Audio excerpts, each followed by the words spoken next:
Le message du jour avec le pasteur Mickey Hardy.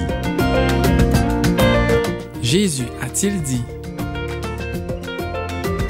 Je voudrais ce matin continuer à parler un peu ce que j'ai commencé à parler la semaine dernière à Trianon, c'est-à-dire prendre en considération d'une manière plus sérieuse les paroles de Jésus. Souvent nous lisons la Bible, nous lisons ce que Jésus a dit, nous passons là-dessus, ce sont des bonnes paroles, et on prend ça souvent à la légère. On ne voit pas le sérieux qui est derrière tout cela. Mais je veux vous encourager ce matin à entendre ce que Jésus dit et à prendre conscience que ce sont des paroles sérieuses, vraies, et que souvent on passe là-dessus, mais je voudrais qu'on puisse être encouragé à comprendre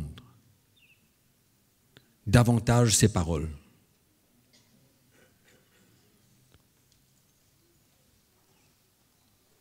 Jésus a dit des choses qui sont toujours pour notre bien, pour nous montrer son plan dans notre vie, ce qu'il s'attend de nous, comment on doit le servir. Et nous pouvons être engagés dans beaucoup de choses, beaucoup d'activités, et en même temps, nous ne réalisons pas le sérieux des paroles de Jésus. On croit là-dedans, oui, on croit dans ce qu'il a dit, on lit, on accepte, mais comment est-ce que nous prenons cela et que nous les acceptons, ces paroles, pour notre propre vie?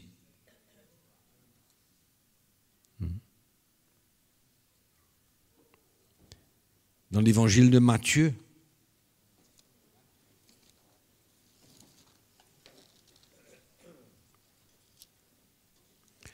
il y a tellement d'instructions que Jésus a laissées à ses disciples. Beaucoup d'instructions. Et nous vivons dans un monde où nous avons une tendance à mélanger les paroles de Jésus avec celles des hommes, de la philosophie, nos propres pensées, nos propres interprétations de la Bible, de ses paroles. Et nous n'arrivons pas à vivre ces paroles telles que Jésus a voulu transmettre. Je ne crois pas que Jésus a parlé légèrement. Ses paroles étaient sérieuses. Vous le croyez? Les paroles de Jésus n'ont pas été légères, mais transportées de la responsabilité pour nous d'obéir, de nous soumettre, malgré que cela pourrait paraître très difficile. Car aujourd'hui, nous avons toujours très facilement une porte de sortie. Quelque chose que nous ajoutons, ou alors que nous retirons, pour nous satisfaire, Mais je crois qu'aujourd'hui, dans ces derniers jours que nous vivons avec toutes les tentations et tout ce qui se passe dans ce monde, je crois qu'il est bon pour nous de s'attarder sur les paroles de Jésus et voir comment cela peut ajouter à notre vie spirituelle. Comment cela peut nous aider dans notre vie de tous les jours. Et la confrontation que ça emmène. Je vais vous lire un texte dans l'évangile de Matthieu, au chapitre 6, au verset 24. Nous connaissons très bien ces paroles. Très, très bien.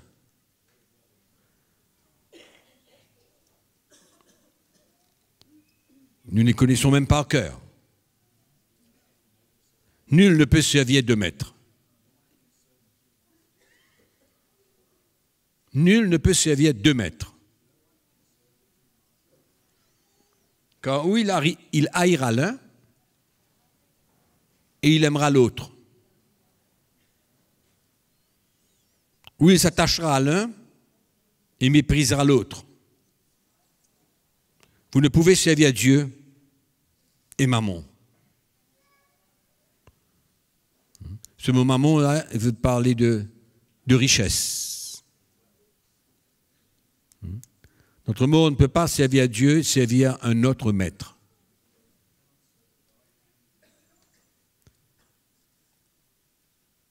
Ce sont des paroles très sérieuses, mais en même temps, est-ce que vraiment nous pouvons vivre cela? La réalité de ces quelques paroles de Jésus. Servir Dieu et Dieu seul. Ne pas avoir de maître. Ne pas pencher notre cœur vers le Seigneur et vers autre chose. Il y a tellement d'autres choses qui peuvent venir remplacer le Seigneur dans notre vie. Je crois que nous tous, nous pouvons le dire. Il y a tellement d'autres choses qui nous tentent, qui veulent avoir accès dans notre cœur, prendre une partie de notre cœur.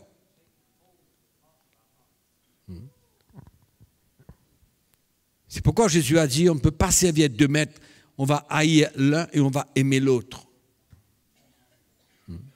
Et quand on regarde à notre propre vie, on réalise que ces paroles sont vraies et que chacun d'entre nous, nous ne sommes pas là où le Seigneur veut que nous soyons. Il y a une partie de notre vie, de notre cœur, qui est tournée vers d'autres choses qui paraissent très importantes dans notre vie. On arrive à découvrir de plus en plus que les choses de la terre n'ont aucune importance. Aucune. Mais c'est difficile d'accepter. On peut accepter que c'est la vérité, mais accepter de les enlever de notre vie. De les enlever de notre cœur. Ça fait partie de nous. Ça fait partie de nos pensées.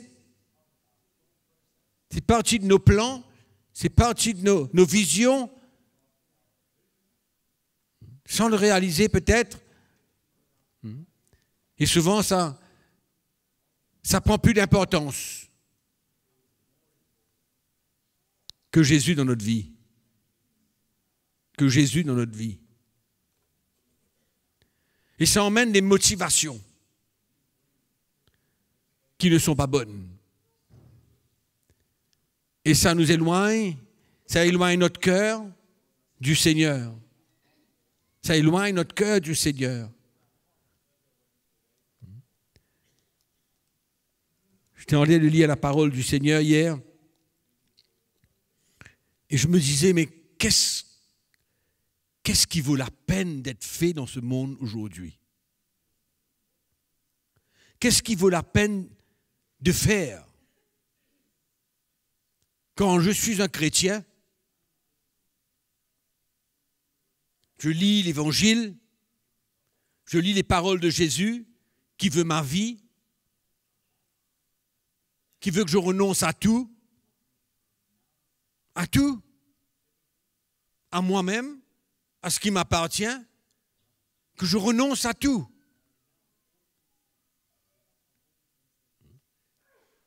Et quand je lis ces paroles, je réalise aujourd'hui, je me dis, mais Seigneur,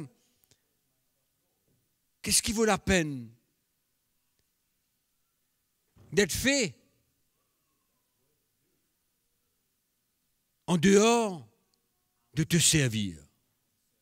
Quel plan que je peux faire qui vaut la peine?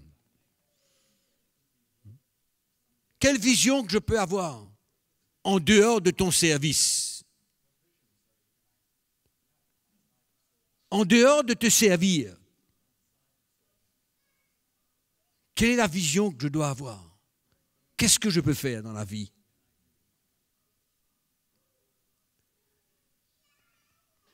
Cela est vrai, c'est un défi. Un défi. Et pour nous tous, en tant que chrétiens, en tant qu'enfants de Dieu, on peut être divisé, partagé.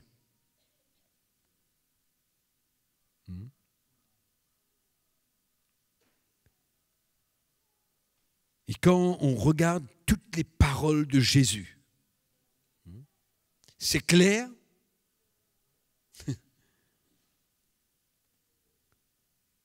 Et la plupart du temps, il n'y a même pas un mais.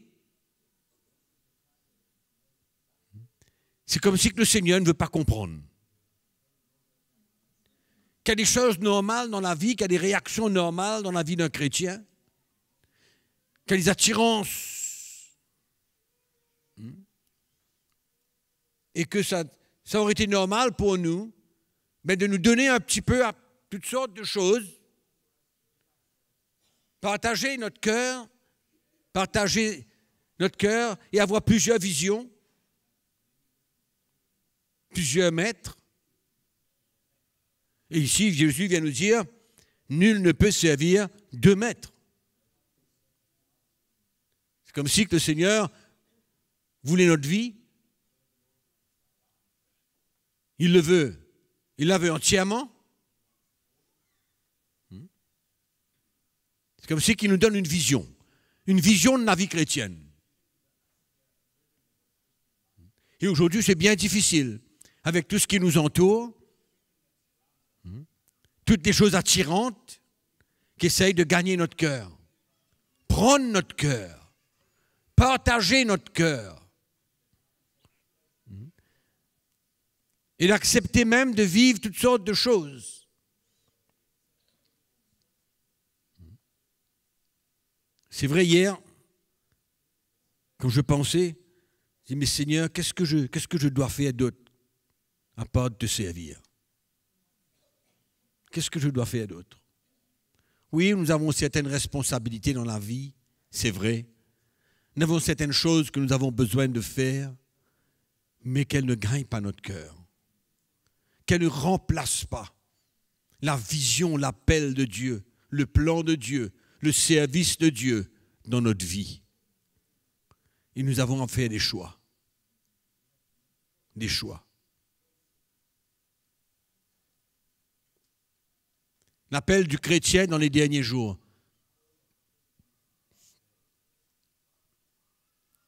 L'appel du chrétien dans les derniers jours consiste à quoi?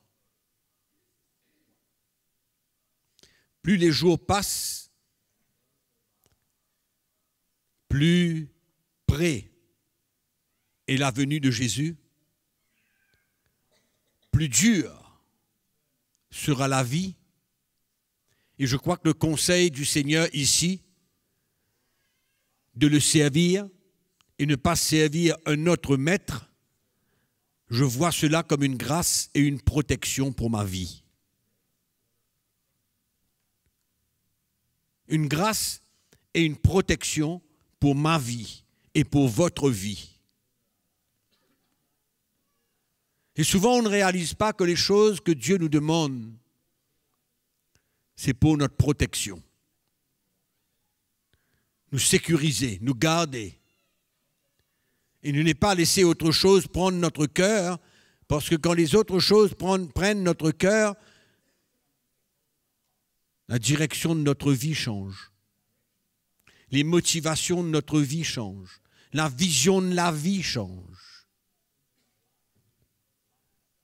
Et nous perdons contact avec la vision de Dieu. Pour notre vie personnelle et notre vie au sein de l'Église. C'est extraordinaire. Et dans les derniers jours, mes frères et sœurs, tous ceux qui serviront un seul maître et qui ont un plan dans leur vie, une vision dans leur vie, un attachement dans leur vie, seront ceux qui seront protégés, gardés et qui vraiment termineront la course.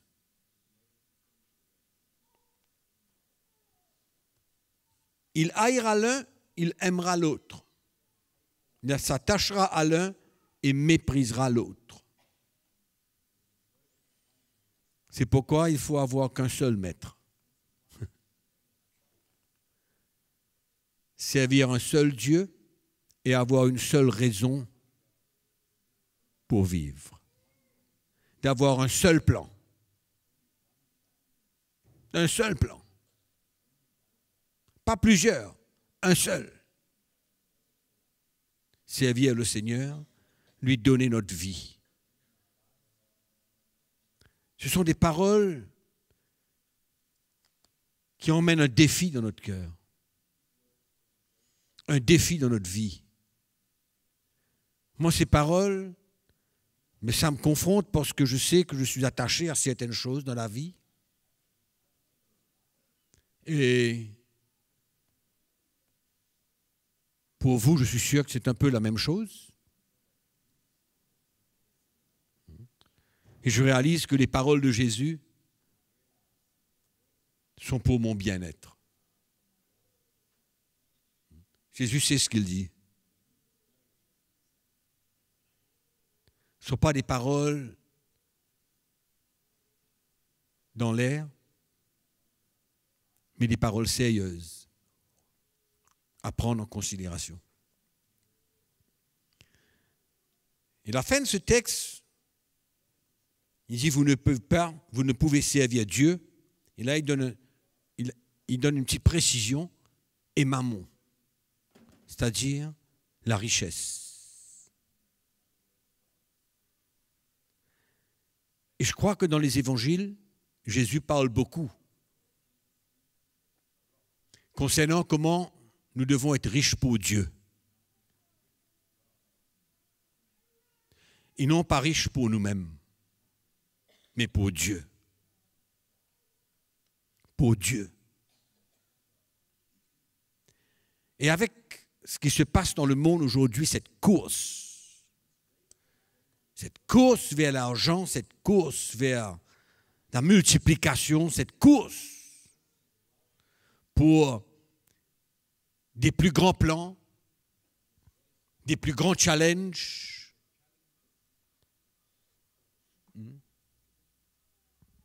de plus grandes richesses. Pour qui et pourquoi? Pour qui et pourquoi?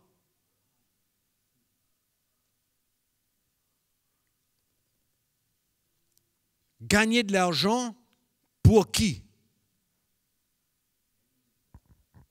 Je crois que c'est une question que nous avons tous besoin de nous poser.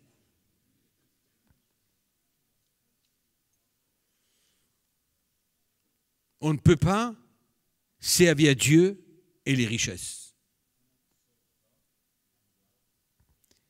Quand Jésus parle de richesse ici, il parle de richesse pour soi. Avoir des visions. Avoir un cœur qui a ce genre de vision, de s'enrichir. De s'enrichir pour soi-même. Non?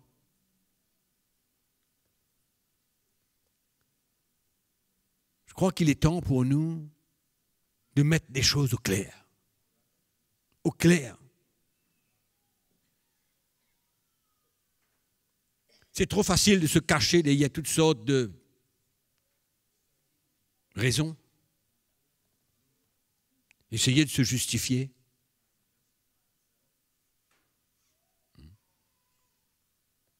En fait, Jésus est en train de nous dire, ta vie, elle ne t'appartient plus. Tu œuvres, tu travailles, tu gagnes, c'est pour moi.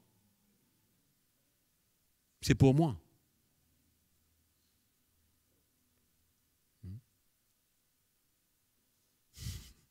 C'est pour moi.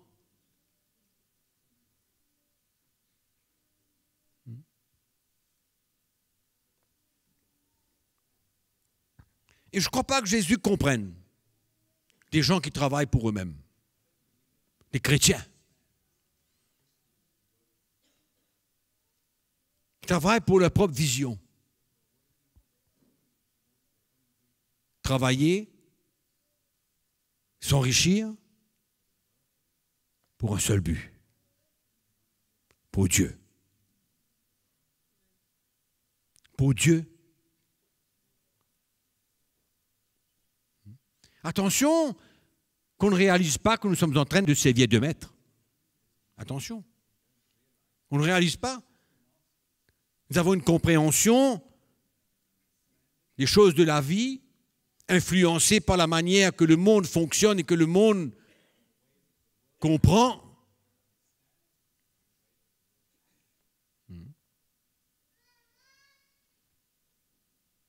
Pourquoi nous travaillons?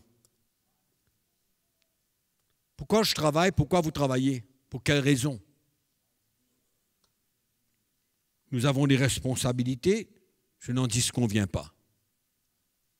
Mais on travaille pour quoi? Et on travaille pour qui? Pour qui et pourquoi?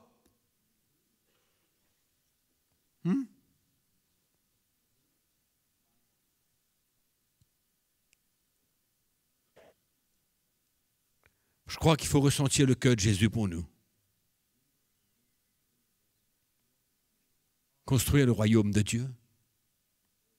Construire le royaume de Dieu.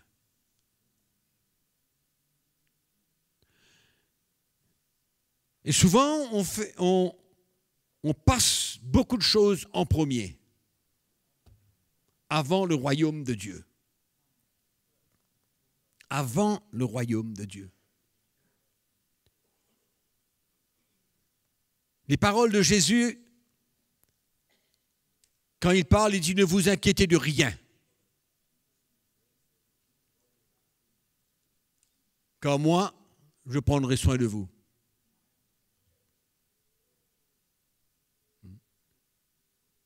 Vous cherchez quoi? Lui il dit cherchez premièrement le royaume de Dieu. Et le reste vous sera donné. Cherchez d'abord le royaume de Dieu. Si vous cherchez autre chose avant le royaume de Dieu, cherchez comment? Allez lire bien l'évangile, vous verrez. Cherchez comment?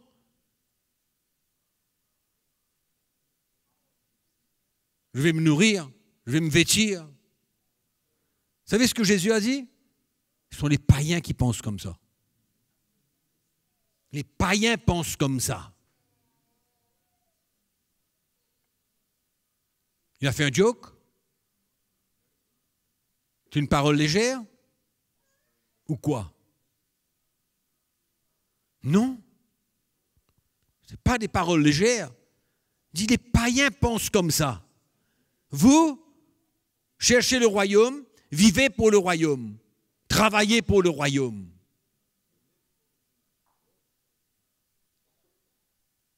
C'est ça qui va faire la différence. Et quand vous lisez le livre des Actes des Apôtres, vous réalisez comment ces premiers chrétiens vivaient. Pour qui ils vivaient?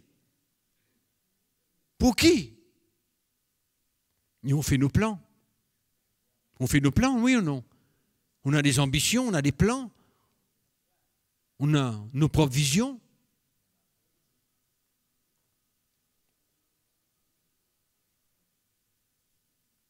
Oh, que le Seigneur nous aide. Il a besoin de nous aider, mes frères. Et ça, il a besoin de nous aider.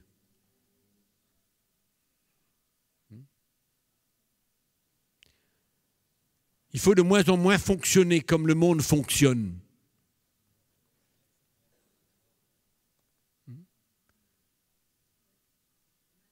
Préparer notre futur.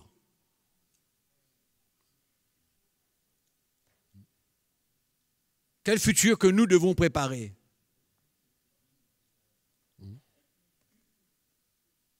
Lequel? Le monde prépare leur futur, leur lendemain. Font tout pour sécuriser.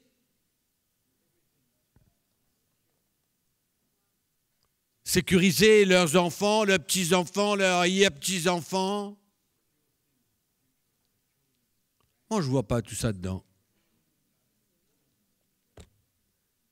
Moi, je vois le système du monde. Oui ou non? Ça, c'est le système du monde.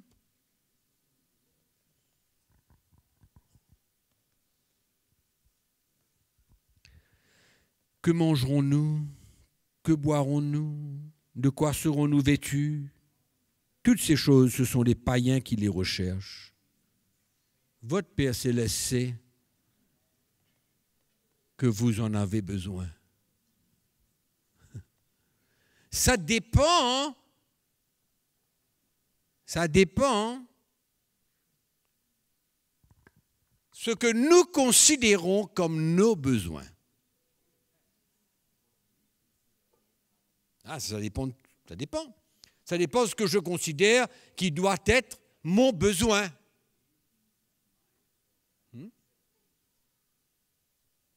Mon besoin.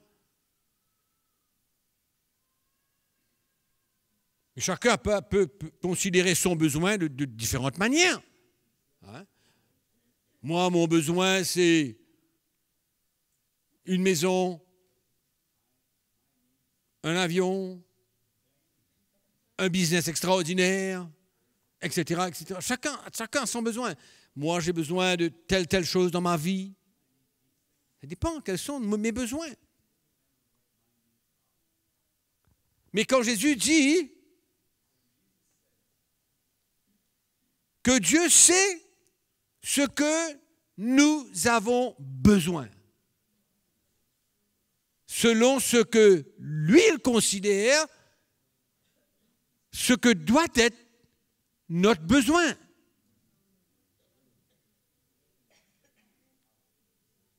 Mais moi, j'ai ma liste de besoins pour moi. Toi, tu as ta liste de besoins. Nous avons notre liste de besoins.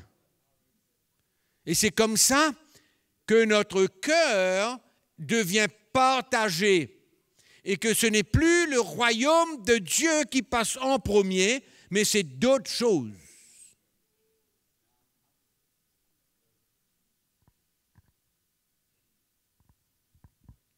Finalement, on a plusieurs maîtres.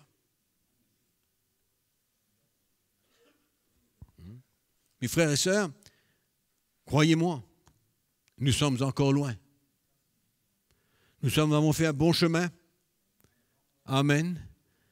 Dieu a fait beaucoup de choses, mais il a besoin de captiver notre cœur encore pour le royaume de Dieu et les choses qui concernent le royaume de Dieu. Et vivre pour le royaume de Dieu, travailler pour le royaume de Dieu, faire une vision pour le royaume de Dieu. Tu as des talents, c'est pour le royaume de Dieu. Tu as des choses que Dieu a investies en toi, c'est pour le royaume de Dieu.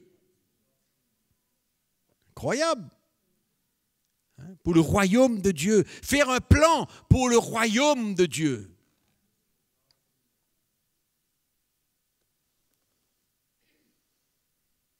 Amen. Vous êtes d'accord? On n'est pas là, hein? Mais que Dieu puisse nous éclairer, que l'Esprit de Dieu puisse nous convaincre, qu'il puisse saisir notre cœur et que nous puissions réagir d'une manière ou d'une autre. Amen.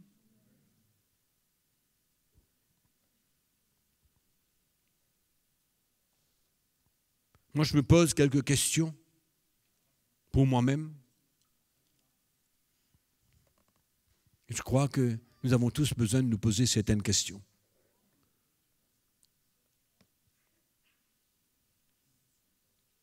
Que le Seigneur nous aide.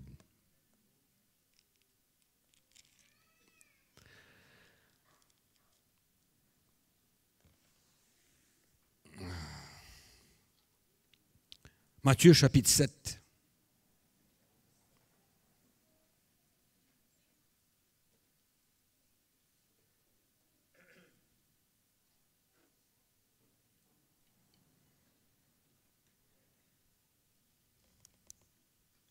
Entrez par la porte étroite, verset 13. Car large est la porte, spacieux le chemin qui mène à la perdition. Et il y en a beaucoup qui entrent par là.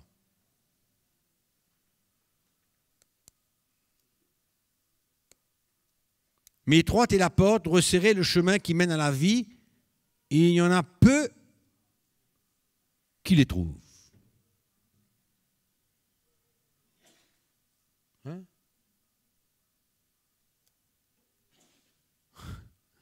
On fait l'équation. Quel est le pourcentage qui les trouve? Quel est le pourcentage de ceux qui se dirigent vers la perdition et qui entrent par la porte spacieuse, avec une vie chrétienne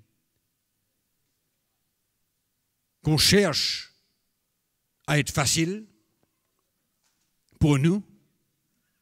Oui. On essaye d'organiser notre vie pour que ce soit facile pour nous, pour que ce soit confortable pour nous, pour que ça nous arrange, pour fuir les expériences que nous avons besoin de faire, pour fuir les épreuves de la vie, les difficultés de la vie, les souffrances du chrétien. On arrange notre vie pour qu'elle soit facile.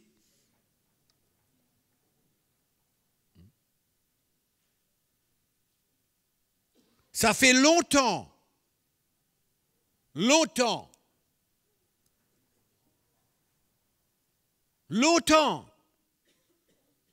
que l'Église de Jésus-Christ ne comprend pas la vie chrétienne.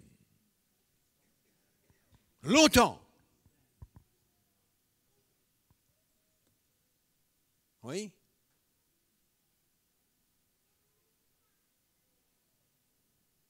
Et qu'elle veut fabriquer une vie chrétienne pour son propre confort, son propre intérêt, pour fuir. En d'autres mots, passer par une porte spacieuse. Longtemps.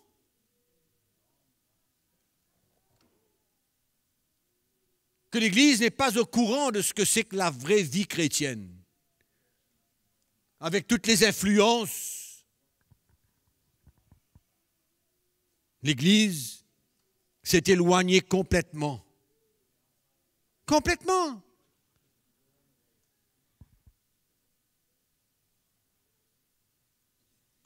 Et l'Église est en train de sombrer. Mais cette parole de Jésus est une vraie parole. Entrez par la porte étroite, car large est la porte, spacieux le chemin qui mène à la perdition. Le chemin spacieux, c'est le chemin du chrétien qui veut arranger sa vie. Pour que tout soit facile pour lui. Il veut tout fuir. Oui. Et malheureusement, ça mène à la perdition. Malheureusement, ça mène à la perdition. Et on se demande pourquoi Jésus a dit, il y a beaucoup qui passent par là. Il y a beaucoup qui entrent par là. Mais qu'est-ce que je suis en train de voir aujourd'hui? C'est l'Église d'aujourd'hui. C'est l'Église d'aujourd'hui. C'est la vie chrétienne fabriquée. C'est la vie chrétienne où le chrétien fuit tout, arrange tout. Hein? Tout est pour son avantage. Cherche tout pour son intérêt. N'accepte pas la vérité de l'Évangile. Ça fait longtemps. Croyez-moi, mes frères et sœurs. Longtemps.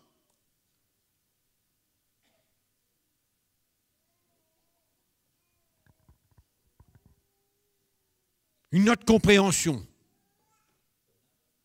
Compréhension totale de la vie chrétienne, de la construction de l'Église. Et les chrétiens périssent. Mais il y a un chemin qui est étroit. Jésus a dit que c'est le chemin qui mène à la vie. Il y en a peu qui entrent par là. Considérez l'Église d'aujourd'hui. Considérez l'Église d'aujourd'hui. Vous allez voir. Hein?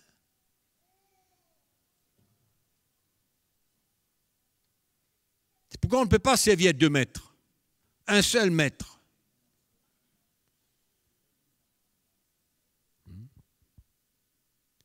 La chrétienté a perdu sa valeur.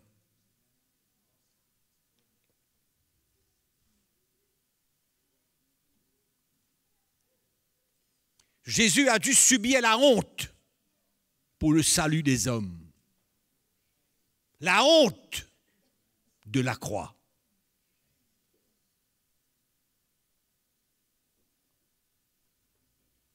Oui.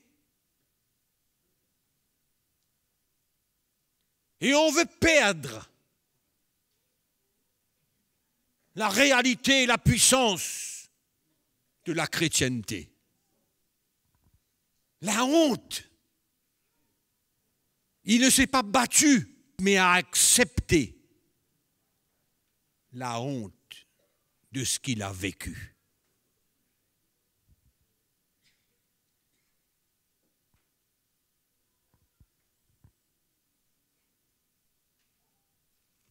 Oui. Comme ça que la chrétienté perd toute sa valeur. Parce que nous n'avons aucune identification. Aucune. Aucune.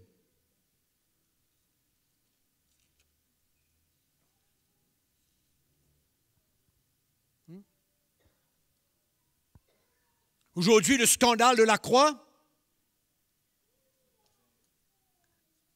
aboli. Il n'y a rien.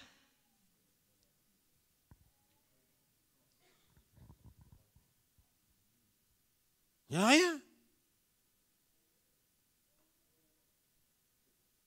Le chrétien est content de vivre cette qualité de vie où il n'y a aucune identification. On ne veut plus, même plus avoir honte. On ne veut même plus accepter la honte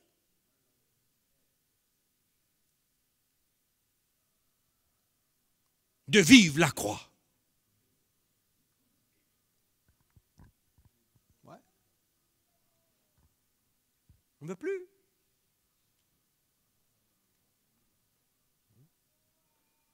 Et par contre, toute la chrétienté, elle est basée, elle est fondée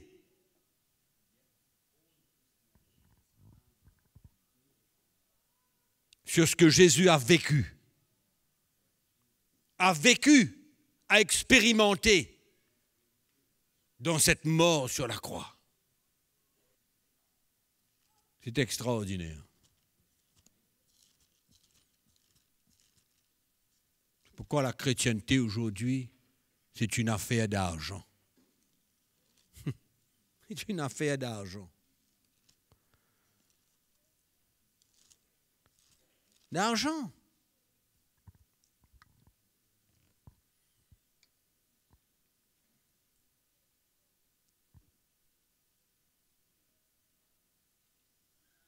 La Bible nous dit comment Jésus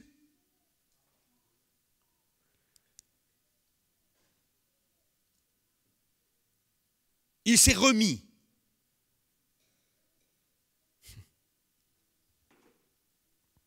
à celui qui juge justement à la croix.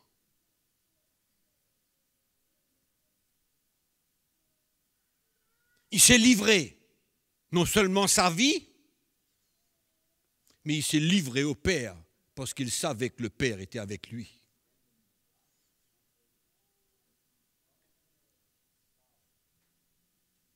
Il savait. C'est pourquoi aujourd'hui le chrétien doit savoir que Jésus est avec lui dans tout ce qu'il vit.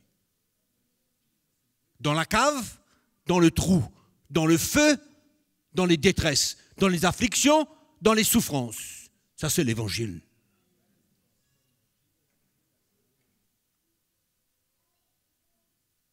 Oui. C'est l'évangile. Et on peut sévir 2 mètres à la fois. Pourquoi?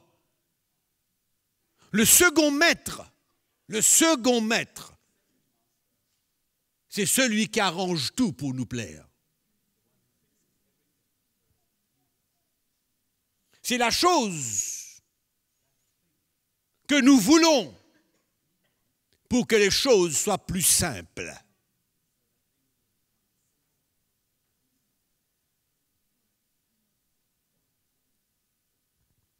On veut servir 2 mètres. Oui. Je sers Jésus, j'aime Jésus. Oui, c'est bien.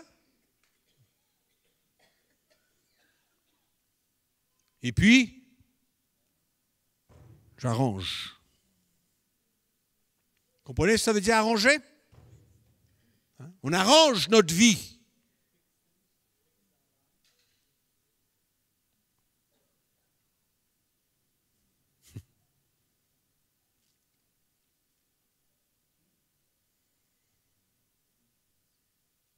Que devient la chrétienté? Une religion, une tradition. Parce que la honte de la croix n'existe plus.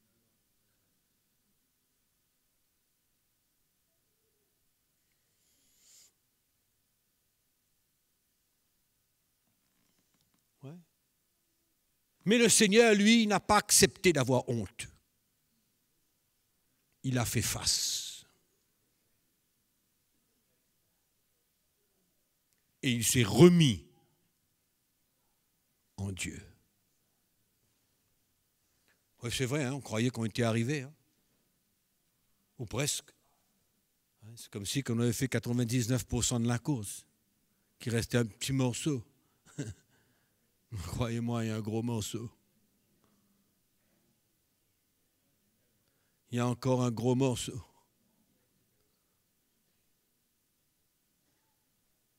Pour vivre la réalité de la croix de Christ.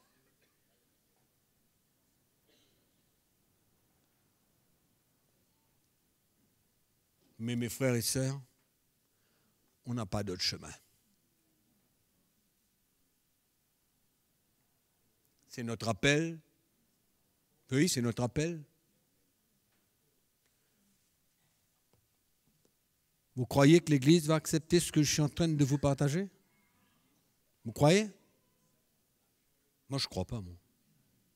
Moi, je ne crois pas.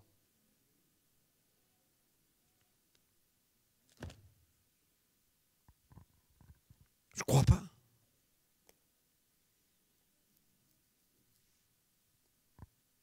Je crois qu'on aura à se battre. À se battre pour essayer de conquérir l'Église à l'Évangile. Oui.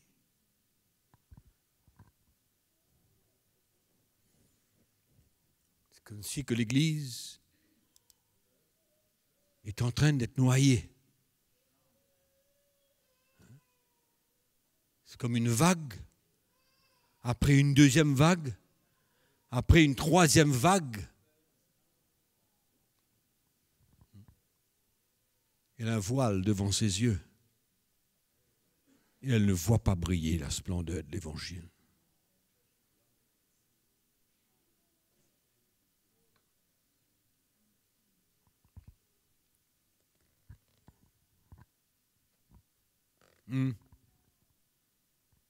Incroyable. Croyez-moi, mes frères et sœurs. On va se battre.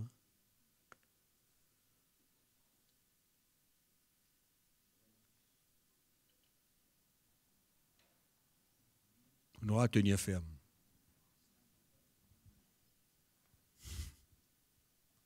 L'Église de Jésus-Christ en général n'a aucune idée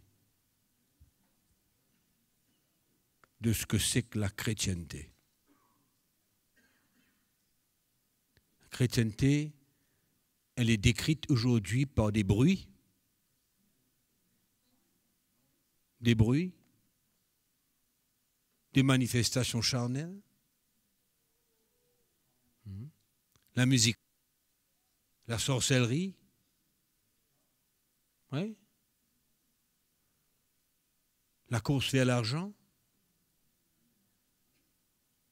Est-ce que dans tout ce que vous voyez, entendez, est-ce que vous voyez un petit bout de la croix de Jésus là-dedans?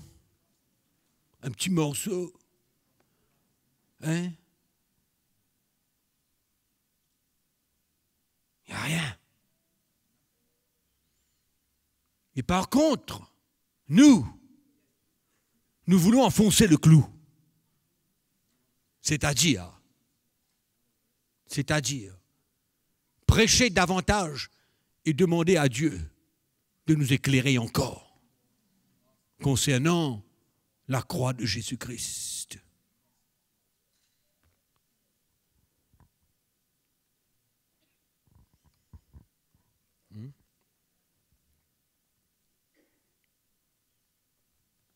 Le chrétien ne comprend rien aujourd'hui.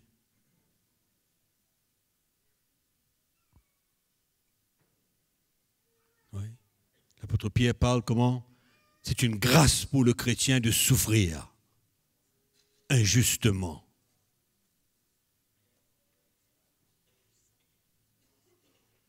La grâce qu'il y a là-dedans. L'expérience avec Dieu.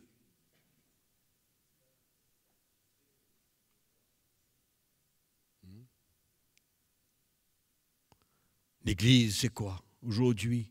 Le sensationnel?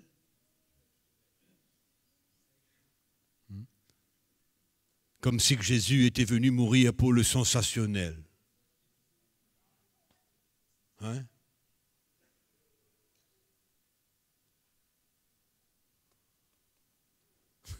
C'est aberrant.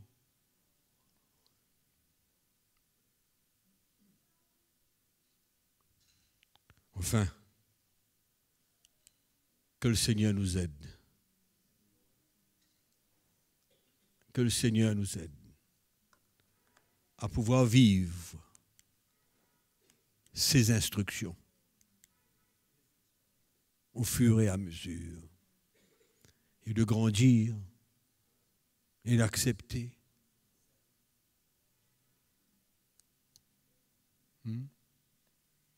Amen ou non? D'accord?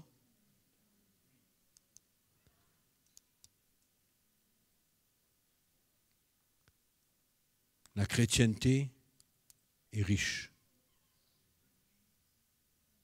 La vie chrétienne est riche. Mais la vie chrétienne d'aujourd'hui est pauvre. Elle est pauvre.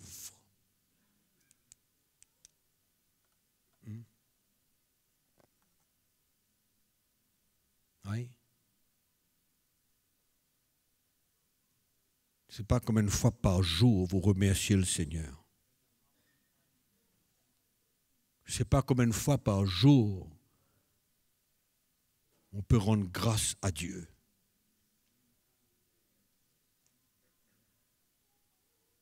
De savoir que nous sommes en train de vivre un peu, la vraie chrétienté qui nous demande notre vie.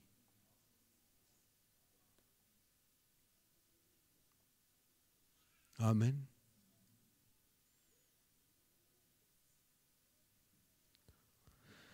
Oui, je termine. En temps et lieu. En temps et lieu. Le Seigneur nous fera grâce de vous partager un peu ce que c'est que la construction de l'Église de Jésus-Christ. Ce n'est pas de la folie. Non. C'est clair. C'est limpide. Et quelquefois, on ne comprend pas comment les gens lisent et ne voient rien. Difficile à comprendre. Mais on sait que quand le voile est encore là, on est aveugle. Amen. Donc, mes frères et sœurs, je prie que le Seigneur puisse saisir notre cœur et nous faire comprendre davantage la vie chrétienne. C'est dur, hein? Mais on ne regrette pas parce que le Seigneur est avec nous. Il nous donne la joie de vivre ces moments.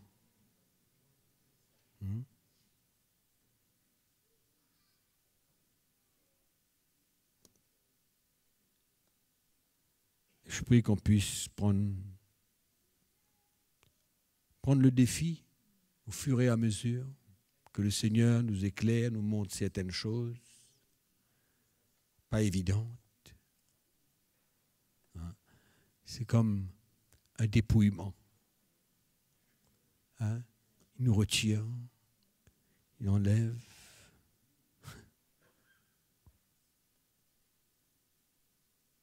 Vous êtes heureux, vous?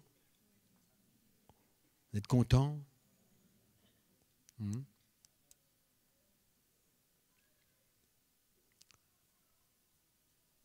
savez, l'évangile, c'est une conviction.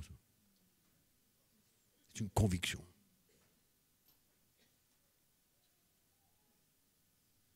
On va se mettre debout, on va prier le Seigneur. Merci de nous avoir suivis. À bientôt.